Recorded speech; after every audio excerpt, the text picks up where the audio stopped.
Magandang umaga. Bago tayo magsimula sa ating bagong aralin ngayon, aking muna ipapakilala ang aking sarili. Ako, si John Dave F. Cornico, nagmula sa pangsekundaryang edukasyon na nagpapakadalubhasa sa major ng Filipino. Bago tayo magpatuloy, disclaimer lamang, this video is for educational purposes only. Ngayong araw ay tatalakayin natin ay ang TPACK model o ang Technological, Pedagogical, and Content Knowledge. Kahit ano pang hinihintay natin, halina't talakayin na natin ito. Bago tayo tumungo kung ano nga ba ang TPACK model, isang trivia lamang na ang founder ng TPACK framework ay ipinakilala nina Pune Mishra at Matthew J. Kohler na nagmula sa Michigan State University noong taong 26. Ano nga ba ang TPACK model? Ito ay isang framework na nagpapakita ng tatlong knowledge area. Ang model na ito ay nakakatulong upang matukoy ng mga guro kung saan ang kalakasan at kahinaan ng kanyang mga estudyante na makikita sa knowledge content, pedagogical at technological.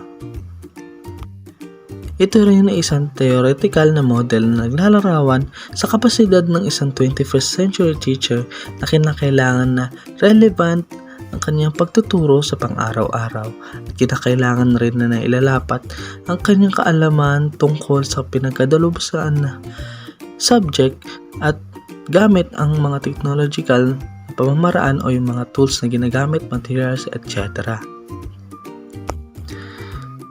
At para naman sa pedagogical knowledge, alam naman natin na lahat ng guro ay equipped o merong art of teaching na tinatawag. Ito ang kaalaman at kasanayan ng pagtuturo at pag-aaral na maaaring magamit ng mga future educators katulad ng classroom management, taxonomy, planning at assessment. Kasama na rin dito ang estilo ng pagtuturo.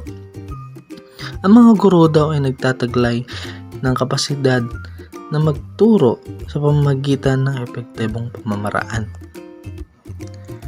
At sa technological knowledge naman, o TK, ito ang katuwang ng mga guro at ang kinakailangan nakasama ito sa kaalaman o tinatawag na Master of Technology, kaya't para ang mga guro ay makagamit o makapagplano gamit ang iba't ibang uri ng teknolohiya.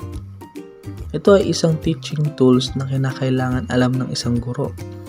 Ito ay hindi lamang tungkol sa tools, ngunit kinakailangan na magagamit ang kalidad ng content na maaaring ma-access ng mga mag-aaral sa pamamagitan ng mga angkop na applications at mga sites.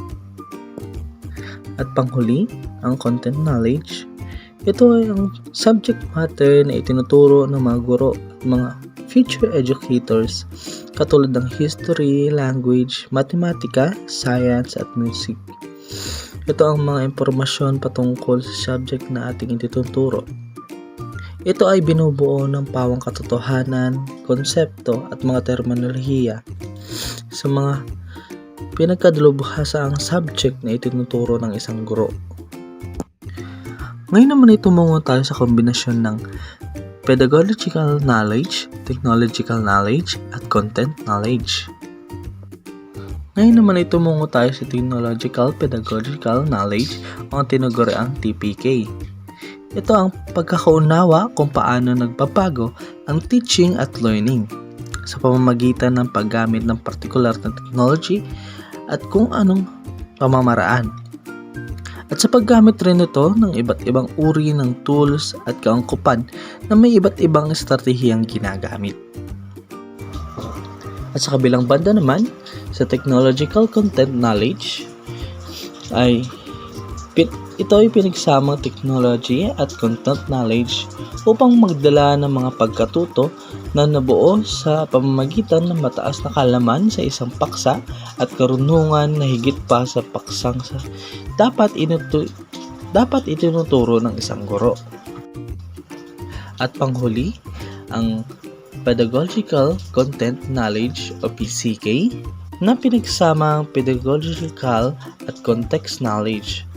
upang maisakatuparan ang pag-aaral na binubuo gamit ang pinakamataas na kaalaman sa isang paksa, gamit ang iba't ibang uri ng estratehiya sa pagkatuto at pagtuturo. At dito na po natatapos ang ating pagtalakay sa paksang TPACK model.